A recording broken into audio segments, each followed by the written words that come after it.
Hi, so I'm God, I'm the real devil. I've known since 2013, and for 11 years, no one has taken any interest in wanting to actually film me, actually speak to me, actually get to know me. People are too busy happy insulting me and just putting me down and pretending that they know who God is whilst insulting the devil, whilst not knowing the difference between the two. I really want to do an interview, but because the world is full of fuckwits, that hasn't happened for 11 years. Don't ask me why, I don't know. But I'm furious. I mean, why would you want to talk to the devil when you can just spread rumours about the devil? You know, I am the devil, I am God. It's both. You have two in one because there's good and bad in everything. So to think that God and the devil are two separate people is to show that you have no clue what reality is. And in reality, no one who believes in God or the devil can actually give a proper description of what God and the devil are, because no one on this planet knows who God or the devil is. It's me. Anyway, because no one wants to actually interview me, I'm going to take this shitty interview where people are interviewing Lucifer. Lucifer is actually my son. When I first came to Earth as a human, I guess the Bible calls me Eve. I call her Dala because she wasn't made from Adam's rib and stuff like that. But I had a son. Lucifer is code for Lucifer because it's supposed to show how I was born from semi-evolved monkeys and I had a child with a semi-evolved monkey. So my child was a semi-evolved Neanderthal. He's died, been reincarnated. I don't know how many times he's been reincarnated. It's probably 20. I would say the singers and celebrities have been reincarnated 10 times. But since he was my one and only son, he's probably had more than the others. Martin Dodd is the real Lucifer. He's alive on Earth right now, and he's been alive on Earth for a very long time, but I absolutely hate him because he's done absolutely nothing to help me. I don't even know if he believes. And I haven't even seen him in about 10 years, so he might have even killed himself by now. I don't care. But anyway, this interview is about insulting my son even though they don't know who he is, nor do they know why God doesn't like him. The reason why I don't like him is because I had strong feelings for him and he did nothing to help me, and he still is ignoring me. This is the reason why I hate him. Not for any other reason, not because he goes against me, just because, well, he's going against me by ignoring me. Whoa, Lucifer in the flesh. That's not what he looks like. Martin does not have horns, but you're right about him being bold. Do you know how many journalists would kill? Wait, you probably do. Martin has known that he's Lucifer for 11 years. I don't know if he believes me or not, but I haven't seen any interviews, any press release, nothing. No one has interviewed him according to what I've seen. First, I want to say thank you to agreeing to this interview, because I know you are a very, very busy person. How would you know that? Yes. I usually like to fly under the radar. But I figured, since I'm already on the campaign trail, why not? Okay. First, let's talk about your reign. Now, you've had a fairly long one. I wouldn't really say that. I suppose it depends on who you think Lucifer is. You know, if you think Lucifer is Jesus, then yes, he has had a fairly long reign because Jesus has been in power for quite a long time. God the Father has been in power for quite a long time. So if you're talking about the reign being, you know, of Jesus and God the Father, then yes, you're right. He has had quite a long reign. If, however, you are talking about Martin Dodd, well, who knows him? Why do you think you know Lucifer? How many people actually worship Lucifer and believe that he's a real person? You know, Satanists don't really believe that he's a real person. Hence, he's not reigning over anything. For someone to reign over an area, they actually have to have power. They actually have to have people be able to hear them. Now, you can't hear Lucifer because he's just a normal person. He's just like you. If you knew that Martin Dodd was actually Lucifer, then maybe there's a group of people who know this, believe this, and are listening to him rather than me. Why they're still doing that, I don't know. You know, I don't want to be ignored. I don't want people to ignore me, so I don't know why they're still doing it. Does he have an involvement in this? I don't know. I can't say because he's refusing to talk to me too. What would you attribute to your success and popularity? Oh, that's easy. Every generation is the same. I appeal to their lust and ego. Martin was nothing but my son a long time ago.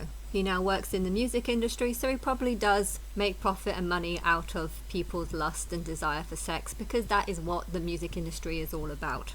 I offer all the sex, wealth, and fame a person could want. But he's not the only one doing it. Millions of people all over the world are doing this. I'm not saying that there's anything wrong with lust. People thinking that there's something wrong with lust, now that is one of the problems. People creating a god that says that lust is bad.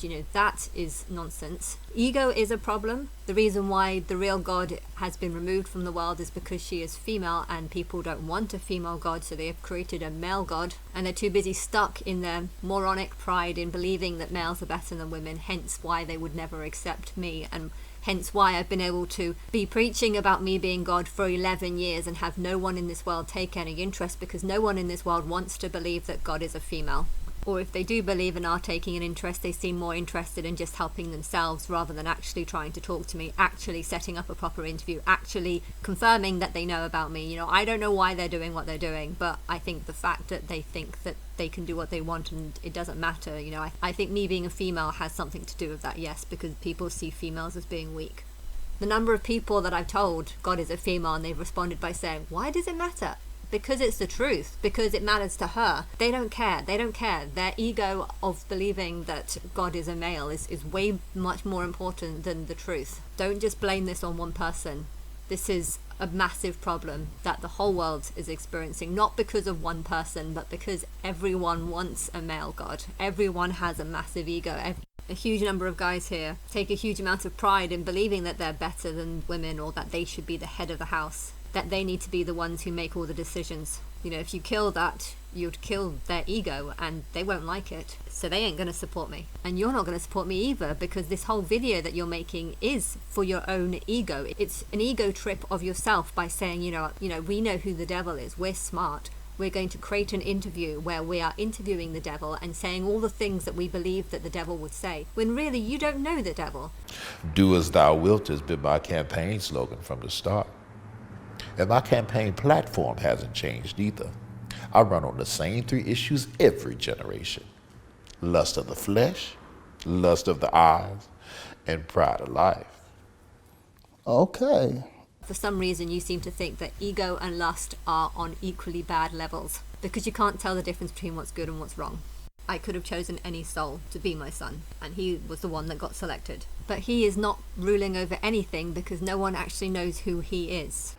When you say lust of the flesh, what exactly do you mean? Come on now. What do I mean? Isn't it obvious? I just use humans' own innate physical desires against them. And since sexual desire seems to be the most powerful, I usually run with that. Now, I didn't create sex, but I must say I've done a superb job at perverting it. I'm not really sure what you mean by that. If you change yourself to a bed and got 3 guys to bang you, that's not actually wrong. If you are having sex with another guy or someone of your own sex, that's not a bad thing. Take pornography, for example. Well, you should know a lot about this one, Ivan. Weren't you addicted to porn? This interview is about you, not about me. Can we get back on subject? But yeah, you shouldn't put the blame on Lucifer, you should put the blame on the world. If Lucifer is to blame, it's only because the world has chosen to follow after the son and not care about the mother. Now, where was I? Oh yeah. What I do is gradually get someone addicted to porn. And once lust has had its full work and he and she can no longer restrain themselves, they usually look to act out their fantasies on someone. And sometimes that someone is a child. Sex with children is definitely a bad thing. And I do believe that Martin Dodd was Michael Jackson in his past life, and I know he had some trials about this, but I guess at the end of the day, the people who know the truth are going to be the children, if they actually do remember it, and if they're not just being egged on or having false memories put in them. If someone tells you that something is the truth at a young age, you can end up creating false memories about something. Some things might have been slightly inappropriate. I've seen a grown man bath a 6-year-old child. I thought that was inappropriate and wrong because he was not family. It was just his ex-girlfriend's new child. There's some things that are definitely on borderline, but can easily be exaggerated if the kid's parents want to make lots of money, But I don't know the truth, and you don't know the truth either. But yeah, you don't know Lucifer, so you can't say that Lucifer is definitely a pedophile. Now, my plan plays out perfectly. That abused child will eventually turn to a life of promiscuity and perversion themselves, allowing me to continue my vicious cycle. And here's the kicker. Many of those abused girls end up right in the porn industry. Now, how's that for irony? They end up in the porn industry because they want money and too many guys are willing to pay for it. To blame all the millions of guys that are happy to pay for porn and blame it on Lucifer just shows how stupid you are. You can blame Lucifer as much as you want, but it's not the truth, and it's not going to change anything. It's not going to fix anything. All you're doing is getting people to judge people even though they have no proof on things. You know, I would be really cautious about listening to lawyers who are Christian, because if you are a Christian, it means that you're able to believe in things that have no proof or backing. Now, if you're the sort of person who works in the courtrooms, you know, how do you know that you're not taking false evidence and presenting it as the truth even though it's not the truth? Christians have no place in the courtroom because they can't tell the difference between facts and lies. The second thing you had mentioned, I believe, you said lust of the flesh, lust of the eyes. Can you elaborate? Humans are never satisfied. You always crave more. Bigger house, bigger car, more money, more power. The list goes on and on. I just take their natural ambitious desire, pervert it, and use it against them for their own destruction. No, you're not even talking about anything that bad. You know, there's nothing wrong with looking at a pair of tits and thinking, I want to squeeze that. There's nothing wrong with looking at an arse and thinking, that's nice and podgy. There's definitely nothing wrong with wanting a big house, a nice car, a nice lifestyle. You know, none of these worldly things are bad, and it's good for you to want it. Why? Because you're going to want to live and have a much better life if you feel you can enjoy it without being made to feel guilty for enjoying it. So you're taking things that aren't a crime, turning it into a crime, making people feel bad about it, putting the blame onto something that doesn't exist, while saying that we can help you, we can make you better by getting rid of this evil character that's making you do evil things, even though it's not actually evil in the first place. You know, you're creating problems and then trying to figure out a solution to the problems. You know, the problem is lust. The problem is you looking at women and thinking, I want sex. The problem is you wanting to have a big car and go out drinking, to go out and have fun. When I'm like, no, you, the preacher, you're the one that's in the wrong, because you're the one that's telling them that something is bad when it's not bad. You're the one that's creating some sort of fictional demon and saying that we can help you fight it. You know, you're creating problems by trying to solve problems so you can make money out of solving the problems. Even if the problems aren't problems, you need to first convince people that they are problems, and you can use the old Bible to do that, when really creating the fictional demon was the real problem. Rape, though, that is wrong. The problem is that some people are so stupid that they don't seem to be able to tell the difference. They say, oh, lust is bad. Why? Because that's what Jesus said. And I'm like, why are you not using your own brain? My plan is to allow them to never be content. As long as I can keep them craving what others have, I can depend on them to argue, fight, even kill to get it. Humans are so easily tricked into jealousy. And you know what they say. Jealousy is as cruel as the grave.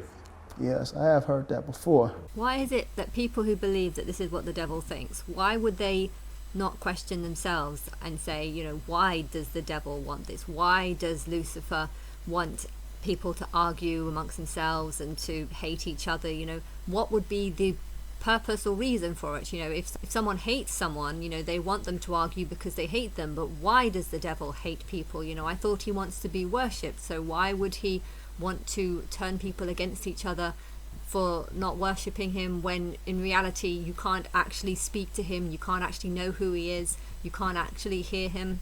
So if you can't do all these things, then why are you accusing him of doing lots of things when you don't know it's him who's doing it? You know, the whole thing just doesn't make any sense.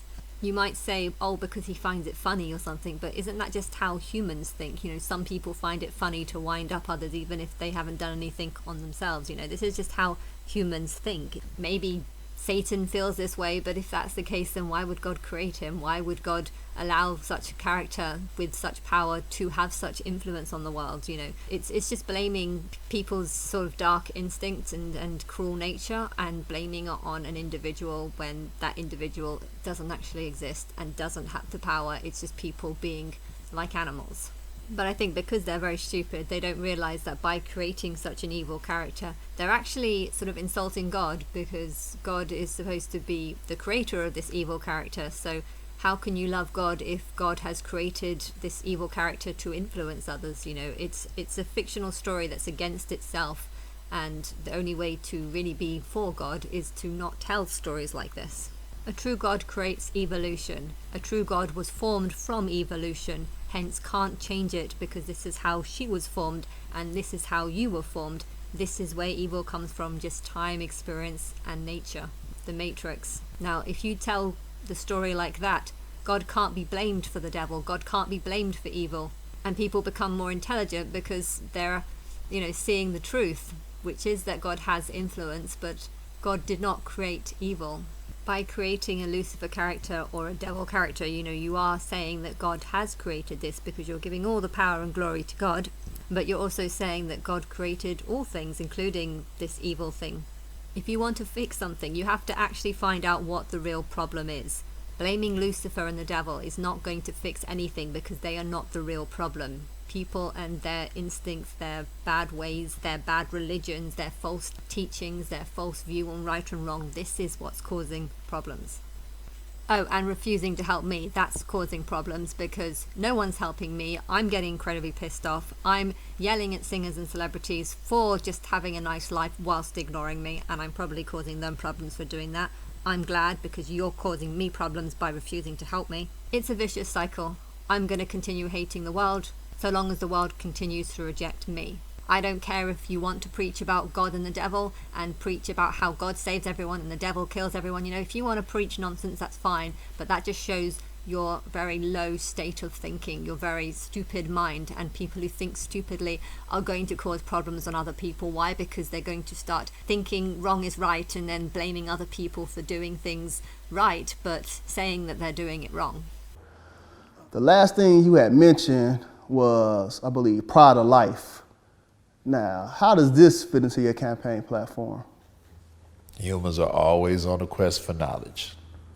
I tricked the first humans to seek carnal knowledge over godly wisdom, and it's worked like a charm every generation since. With more knowledge comes more pride, and pride is my specialty. And since humans don't like to keep God in their wisdom, I'm able to seduce them with all types of things to help puff up their ego.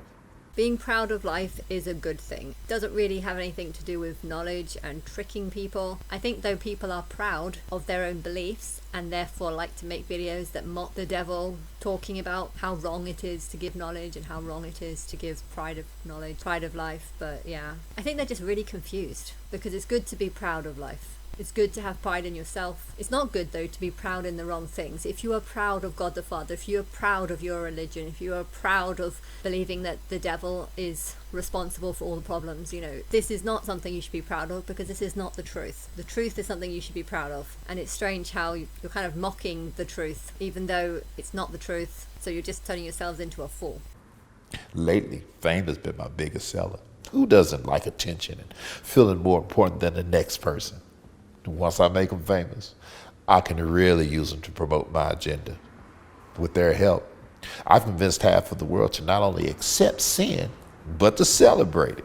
Now I just think they're confusing Lucifer with Christians. Christians have got the world to worship God the Father and worship the Antichrist Jesus, and they've got people to celebrate worshipping the false God, the false Christ. But for some reason they think that they know the truth, hence they have the right to mock the truth, even though they are only confusing things of the devil with things that they are doing. So they are doing things wrong by getting people to worship false religions, but they are accusing Lucifer of being the one who's getting people to worship false religions. But by talking about Lucifer, by creating him in their religion, they've just created a fictional character in their fictional religion. And they get to blame the things that they're doing wrong on what the fictional character is doing wrong. And for some reason they believe that by doing this they can prove that they are in the right. Do you know what has been my most enjoyable pride campaign to date? No, what? Well, my gay pride campaign, of course. Not only do I get the chance to promote your own self-destruction, I get to use God's logo, the rainbow, to do it.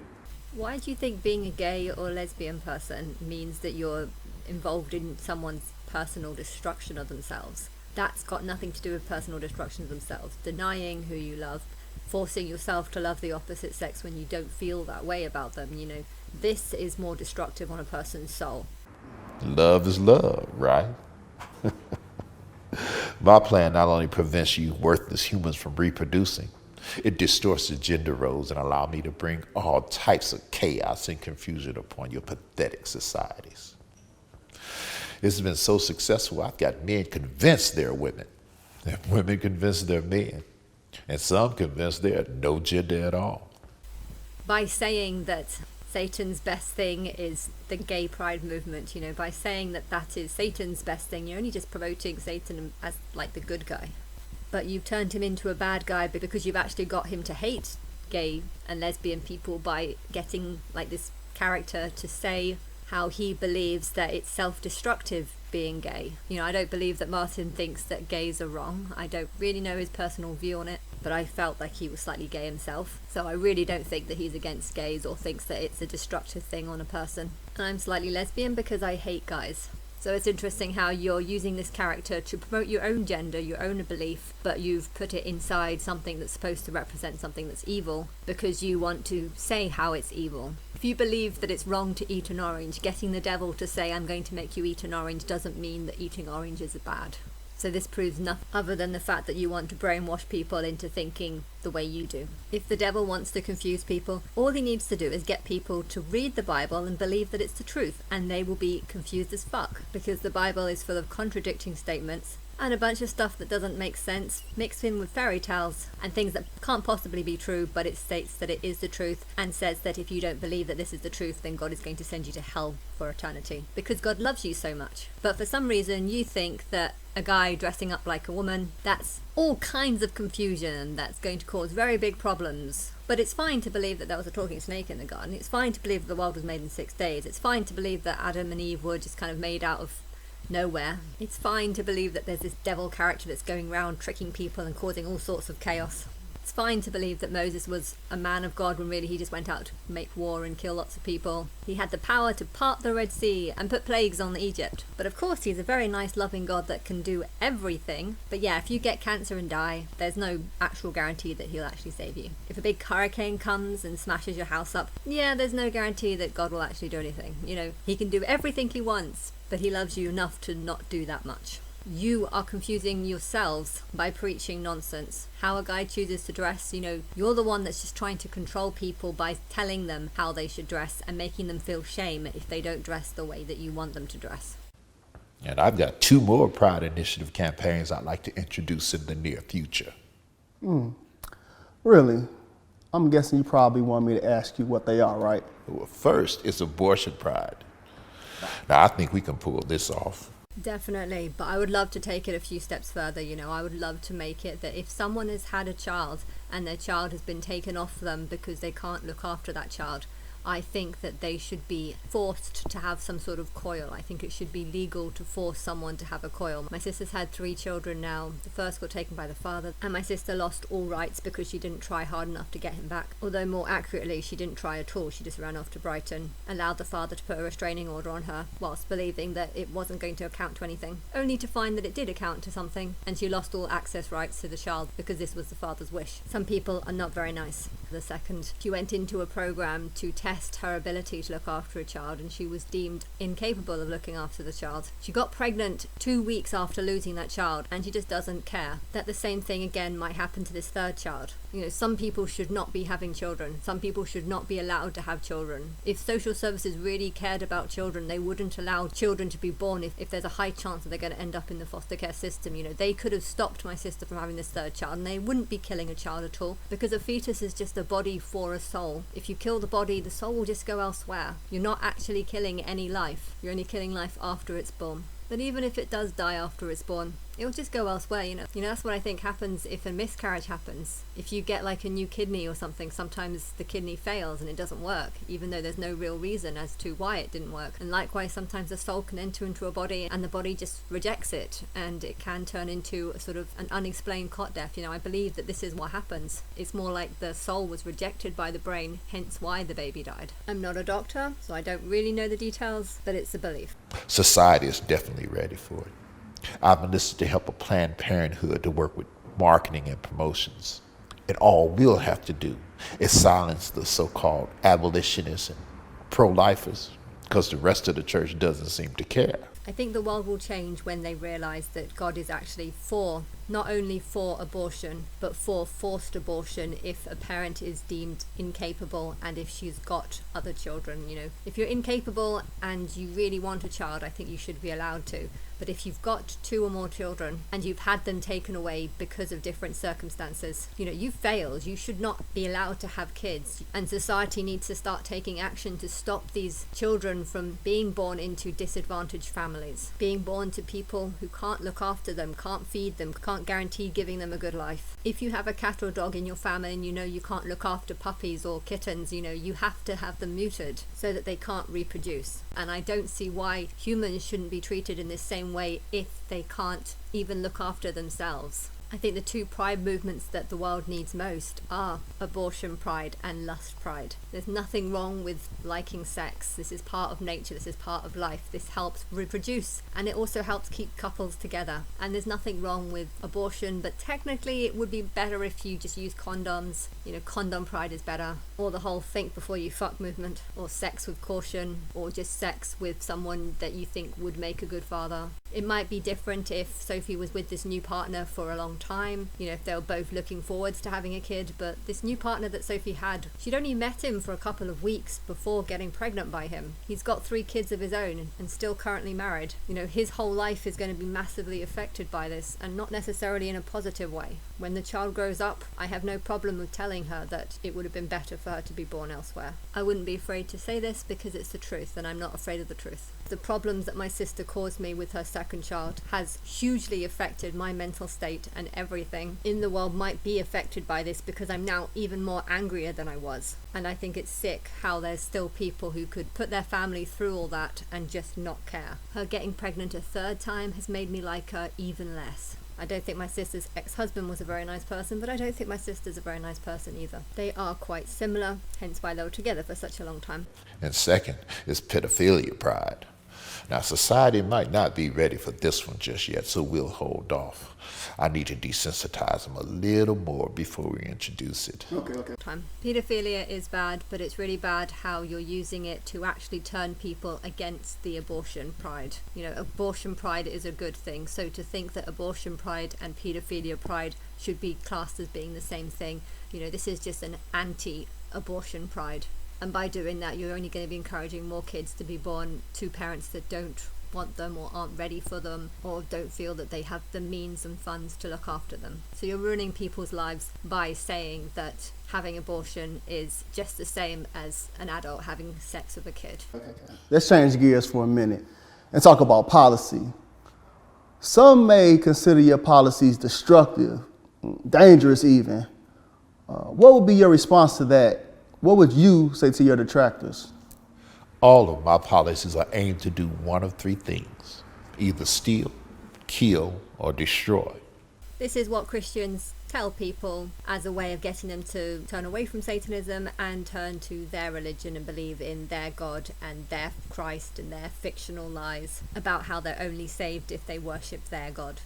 In their mind, Satan only really kills people because he leads them away from God, but by that they mean that he leads them away from their God and their view of what it takes to be saved, even though there's no evidence that believing in Jesus actually saves people. I'm God, I'm Christ, I hate Jesus, Jesus is the Antichrist. I will not save people just because they worship Jesus. And if it's not doing one or all 3 of those things, then it's not in my agenda, and I'm not promoting it. Okay. I do believe, though, you deserve bonus points if you believe that Satan is just a fictional character that Christians have invented to try and get people to become Christian. Okay. I'm happy you said that. It seems as if you promote your agenda differently to different ethnicities. If so, why? That answer is obvious because Satan is just a fictional character, and a lot of people have different views on this fictional character because it is just a fictional character. It's like Santa Claus, Some people say that he comes down the chimney, some say that he can just create a fireplace out of nowhere. Most people say that he's just a guy with a job around Christmas time. Some views are more realistic than others, but that is how it is. Of course, I'd be a fool not to. Take black people, for instance.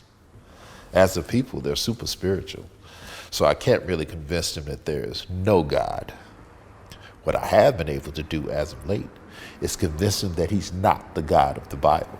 Not all black people are spiritual, not all black people are Christian, but if people are believing that God is, real, but just not the God of the Bible, well, it just means that they're smarter than the ones that believe that God is of the Bible. Now, I've been real successful at promoting black consciousness and Islam in their community. If you want people to worship you, why would you get people to believe in Islam? I mean, I don't think Islam really believe in the devil. I don't think they do. I'm so happy you mentioned black people. It seems as if we've been at the very top of your agenda for quite some time. Why is that? A few reasons. Black people help me reach the masses. Now, as you know, I was over music in heaven. My beats were so dope, I got over a third of the angels to follow me. And once I got here to the earth, I needed artists and entertainers to help me promote my message here. Who better than black people? I like R&B. There's nothing wrong with a lot of songs that colored people have made. So to say that Satan is targeting specifically black music, I just feel like it's very wrong, and it's actually racist, even though I believe that both of you are actually black. Are you racist against your own race? There are plenty of sick songs written by white people. Black people possess all the natural rhythm and music ability that I need. And it's easy for me to influence them with money since so many of them grew up without it. Poverty definitely does affect things in a negative way, but that doesn't mean that all people who grow up in poverty are sort of more connected to Satan. Another reason I target black people is because they're strong mentally and physically. If black men were to ever find their identity in Christ, I'd be in trouble. I'm Christ. If black men found their identity in me, they'd be wearing dresses. Oh, let's add pink ones, pink dresses. So I try my best to destroy the black family structure and keep black men away from his family and the church. Drugs and incarceration are a couple of my more popular means. Without the head of the household present, I can become the head and influence the children without too much resistance. If people don't want me to be the head of the household, then I'm happy for Satan to be the head of the household because he's better at punishing. Although right now no one is being punished that much. I mean, the world is suffering, but I don't feel like it's suffering anywhere near as what I'm going through. So, yeah. If you could crank it up on the sort of punishment thing, that would be great. Making drugs cheaper might actually be a good thing because there'll be more overdoses, more deaths, and the population can be decreased, and hopefully the Matrix can start sorting out the animals from the good souls. Right now, I think the main problem is that too many animal souls are being born as human, and this is just messing up the planet. And out of all my strategies, this skin color thing has worked the best. I definitely want to keep white people and black people separated. As long as I can keep black people bitter and white people offended, I'm good. Hopefully black people will never forgive. That way I can continue to use them. I can fix the black and white issues, you just have to believe in me, but by believing in a male God and a male Christ, you reject me, hence prevent me from telling you the truth. Okay, my question is, what role, if any, does your administration play in this black on black crime epidemic? Christians are the ones who play the big role in this because they are the ones who are preventing Christ from speaking her truth and telling the world that she was black and she died and she came back as a white person. This is how you can be made in the image of Christ and yet be black and white, because Christ was white and black and Asian and Middle Eastern. As the Bible says, they sow the wind and reap a whirlwind. When implementing all of these policies, do you ever face any resistance or pushback? And if so, from who? One group in particular try to oppose every policy I try to implement. I would be so much further along in my agenda if it wasn't for them. Really? So what group is that? Those pesky, born-again Jesus followers. Yeah, they're constantly trying to stop evolution and say that the past was right. People in the past were more closer to God, knew God's ways better than people now. Things in the past were better, even though the reality says completely different things. The amount of ready-cooked foods that we have, it's amazing what you can cook in 5 minutes.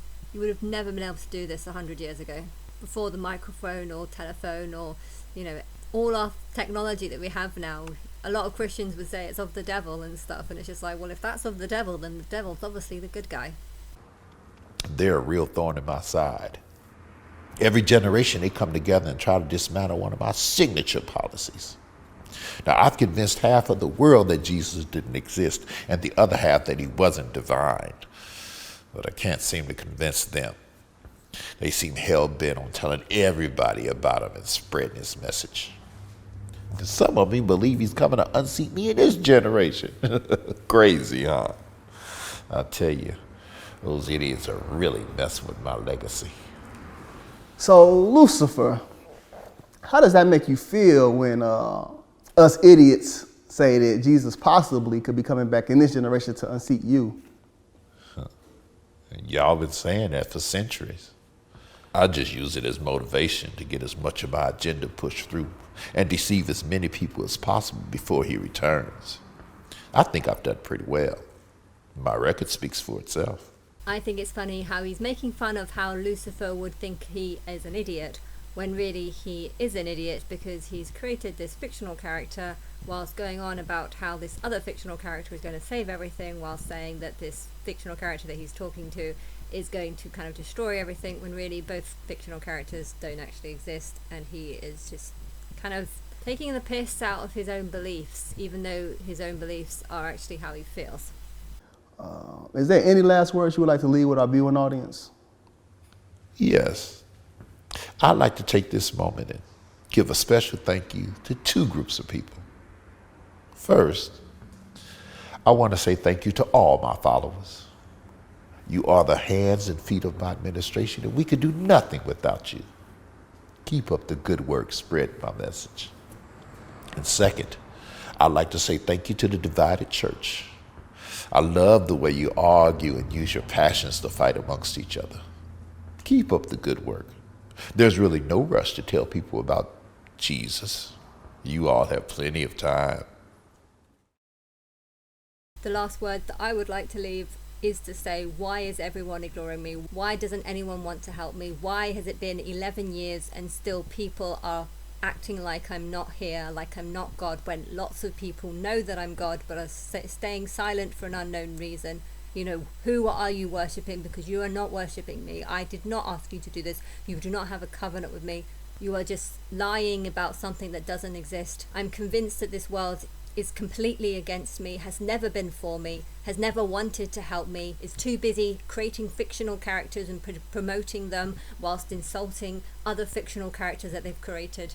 You know, religion is just a bunch of nonsense that people have created, but there is truth in it because I am Christ and I am inspiring these stories. But I can't understand why I've had to be ignored for 11 years. This is not fair on me. I have no trust or keenness to want to like you or to live in this world any longer. I think humans are a disgusting species. I think most of you are animals and think like animals and want to blame problems on each other or on some fictional character because this is how you all think. People have known that I'm incredibly angry over being ignored, and yet they still choose to ignore me. It doesn't make sense.